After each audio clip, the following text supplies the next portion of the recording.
नमस्कार मंडळी, मी नमिता. बऱ्याच दिवसापासून मला समुद्रकिनारी जायची इच्छा होती. फायनली आज तो दिवस आला.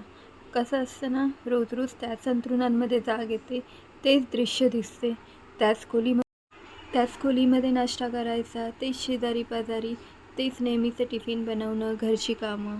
रोज रोज असं तेच तेच चालू असतं आणि मग ह्या सगळ्याचा कंटाळा येतो. त्यामुळे आपल्याला प्रवास करावासा वाटतो, कुठेतरी दूर जावं असं वाटतं. आपलं आयुष्य किती सुंदर आहे, तरीही त्याच गोष्टी करण्याचा कंटाळा येणं हे तर साहजिकच आहे. मनात तर खूप काही चालू असतं, पण हे मन तर भावनांचं घर आहे.